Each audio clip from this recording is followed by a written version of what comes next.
Party ఫిరాయింపులకు పాల్పడతా ఉన్నారు. రెగ్యులర్గా ఎమ్మెల్యేలు మీతో పాటు కనిపించిన వాళ్ళు రెగ్యులర్గా అక్కడ చేరుతా ఉన్నారు. ప్రెషర్ ఉందా? ఎందుకోసం మారుతున్నారు? ఒకటే మాట బ్రదర్, ఇవాళ ఎంత దారుణంగా ఉంది రేవంత్ రెడ్డి గారి పరిపాలనలో పరిస్థితి అంటే, పేర్లు చెప్పను, ఆ ఎమ్మెల్యేలు కూడా ఇబ్బంది పడతారు. ఒక ఇద్దరు ఎమ్మెల్యేలు పార్టీ మారిన వాళ్ళు, వాళ్ళకి వాళ్ళ నియోజకవర్గంలో డిఎస్పీలు ఫోన్ చేసి మీరు మారండి, మారకపోతే మీకు ప్రాణగండం ఉందని కొంతమందిని భయపెట్టారు. స్వయంగా పోలీస్ అధికారులు ఫోన్ చేసి వాళ్ళ భయభ్రాంతులకు గురి చేసే విధంగా చేస్తున్నారు. ఇవాళ బీజేపీ చేస్తేనేమో వాషింగ్ మెషిన్ అంటారు, పాపాలు చేసిన వాళ్ళు అందులో పోతే పాప ప్రక్షాళన జరిగి బయటకు వచ్చిందని మాట్లాడుతూ ఉన్నారని చెప్పి రేవంత్ రెడ్డి గారు కాంగ్రెస్ పార్టీ ఆక్రోశిస్తుంది. వేరే రాష్ట్రాల్లో బీజేపీ కాంగ్రెస్ ఎమ్మెల్యేలను తీసుకుంటే మర్డర్ ఆఫ్ డెమోక్రసీ అంటారు. కానీ మరి ఇక్కడ మీరు చేస్తున్నది ఏంటి అని వారిని అడిగితే సమాధానం రాదు. కానీ వారు చేస్తున్నది కూడా సేమ్ పని. ఏం చేస్తున్నారు? కొంతమంది మీద కేసులు, విజిలెన్స్ దాడులు. మా రాజశేఖర రెడ్డి గారి బిల్డింగ్ పడగొట్టినారు, మా రాజశేఖర రెడ్డి గారి కాలేజ్ బిల్డింగ్ పడగొడతారు, మల్లారెడ్డి గారి ఆస్తుల మీద పోయి వాటిని ధ్వంసం చేస్తారు.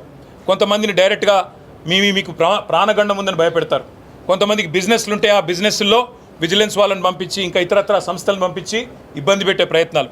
ఎవరన్నా నిర్మాణ రంగంలో ఉంటే వారిని జిహెచ్ఎంసీ ద్వారా, హెచ్ఎండిఏ ద్వారా భయభ్రాంతులకు గురి చేయడం. ఇవాళ బడేబాయికి చోటాబాయికి పెద్ద తేడా ఏం లేదు. బడేబాయి అక్కడ చేస్తున్న పని ఇక్కడ ఈయన చేస్తున్నాడు చోటాబాయి, ఏం తేడా లేదు. ఆయన తనకుండే అన్ని సంస్థలను వాడుతున్నాడు, బెదిరిస్తున్నాడు రాజకీయ పార్టీలను, వైరుపక్షాలను. ఈయన కూడా అదే పని చేస్తూ ఉన్నాడు. మాకు పార్టీ మారిన ఎమ్మెల్యేల మీద సానుభూతి ఉంది, ఎందుకంటే వాళ్ళు రాజకీయంగా ఆత్మహత్య చేసుకున్నారు.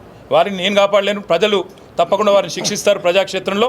అందుకే మేము చెప్పేది, ఇవాళ రాజకీయాల్లో హత్యలు ఉండవు, ఆత్మహత్యలే ఉంటాయనడానికి ఇవే ఒక గొప్ప నిదర్శనం నేను అనుకుంటా ఉన్నా. చాలా విషయాలు చెప్పాము, ఇంకా మిగతా విషయాలు చెప్తే మీరు ఇంకెక్కడికో వెళ్ళిపోతారు.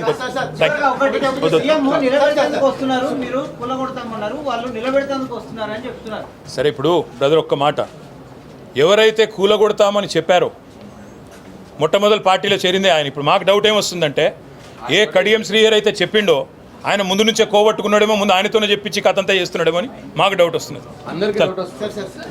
ఇట్స్ ఓకే, చాలు, నేనే బోత్ బోల్ దియా.